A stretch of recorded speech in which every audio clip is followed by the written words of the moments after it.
Welcome to MRR news. Enquiry చేసి వాళ్ళ మీద చర్యలు తీసుకుంటున్నారు. తప్పు చేసినటువంటి వాళ్ళ మీద చర్యలు తీసుకుంటున్నారు.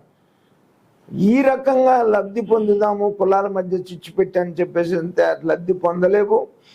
ఎందుకంటే ఇవాళ రాజకీయంగా పోరాటానికి ఏం సమస్యలు లేవు.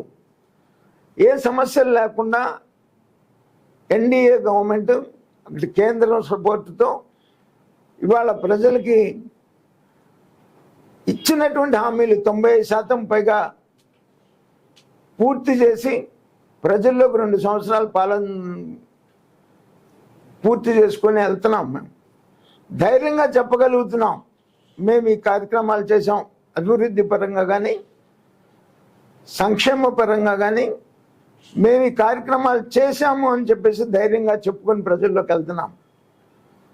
నువ్వు ఇవాళ ఏ సమస్య లేక ఇటువంటి కులాల మధ్య చిచ్చు పెట్టాలనేటువంటి ప్రయత్నం మంచిది కాదు మీకు అని చెప్పేసి నేను ఈ సందర్భంగా జగన్మోహన్ రెడ్డికి తెలియజేస్తా ఉన్నాను. రిప్లై కూడా ఇచ్చే పరిస్థితి కాదు, రిప్లై కూడా ఇవ్వాల. ఆ తర్వాత కూడా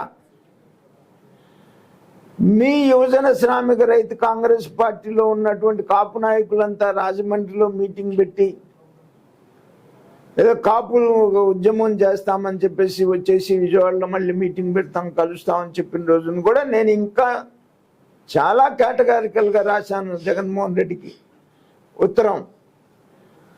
కాపులకు ఇచ్చినటువంటి చంద్రబాబు నాయుడు గారు ఇచ్చినటువంటి 5% రిజర్వేషన్ అవుట్ ఆఫ్ 10% ఈడబ్ల్యూఎస్లో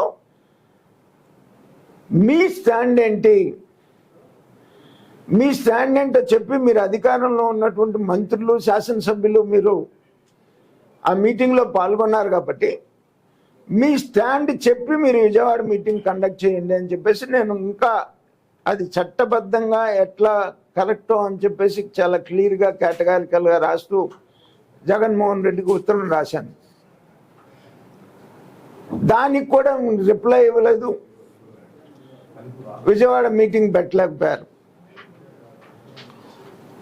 ద్రోహం ఏదన్నా కాపులకు చేశారు అని అంటే అది జగన్మోహన్ రెడ్డి చేశాడు, ఇవాళకి చేస్తున్నాడు. ఎందుకంటే తన కులం చేత తిట్టించు నీకు ధైర్యం ఉంటే కాపులను ముందు పెట్టేందుకు తిట్టిస్తున్నావు. నువ్వు అధికారంలో ఉండగా కమ్మారి చేత తిట్టించావు, ఇవాళ ప్రతిపక్షంలో ఉండి కాపులను బలి చేస్తా ఉన్నావు. ఆ రోజున ద్రోహం చేసావు, ఈ రోజున కాపులకి ద్రోహం చేస్తున్నావు జగన్మోహన్ రెడ్డి. నిజంగా కాపులకు ఎవరైనా ద్రోహం చేస్తున్నారు అని అంటే అది జగన్మోహన్ రెడ్డి అన్ని రకాలుగా అని చెప్పేసి నేను ఈ సందర్భంగా చెప్పడానికి. ఎందుకంటే ఎక్కడెక్కడ దురదృష్టవశాత్తు చిన్న చిన్న ఇన్సిడెంట్లు జరుగుతున్నాయి. దురదృష్టం అలా విజయవాడ ఒక ఇన్సిడెంట్ జరిగింది, దానికి గవర్నమెంట్ ఇమీడియట్గా రియాక్ట్ అయింది, దానికి సిట్ వేసింది, నిష్పక్షపాతంగా ఎంక్వైరీ చేసింది, అతన్ని అరెస్ట్ చేసింది. నీ టైంలో జరిగిన ఇన్సిడెంట్లో నువ్వు రియాక్ట్ అయినటువంటి ఒక ఇన్సిడెంట్ చూపించు, పైగా సమర్థించుకున్నావు. ఇటువంటి ఇన్సిడెంట్లు జరిగిన రోజున సమర్థించుకున్నావు నువ్వు, కానీ వాళ్ళ చంద్రబాబు నాయుడు గారు అట్లా సమర్థించుకోవట్లా. యువజన శ్రామిక రైతు కాంగ్రెస్ పార్టీ ఈ మధ్య ఎక్కడన్నా దురదృష్టవశాత్తు ఏదో ఒక ఇన్సిడెంట్ జరిగితే ప్రతి ఇన్సిడెంట్ని కూడా కులాలకి రుద్ది కులాల మధ్య చిచ్చు పెట్టి లబ్ధి పొందుదాం అనేటువంటి ఒక ప్రయత్నం చేస్తూ ఉన్నారు. ప్రజలందరూ కూడా గమనిస్తూ ఉన్నారు. పోనీ నువ్వు అధికారంలో ఉండగా ఈ కులాలకు ఏదన్నా వెలగబెడితే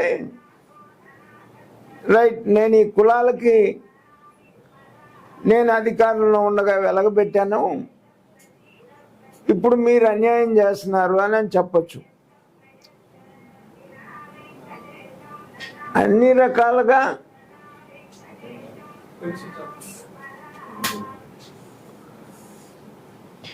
అన్ని వ్యవస్థలను ఎట్లయితే నాశనం చేశావో కులాలను కూడా అట్లానే నాశనం చేశావు నువ్వు. అది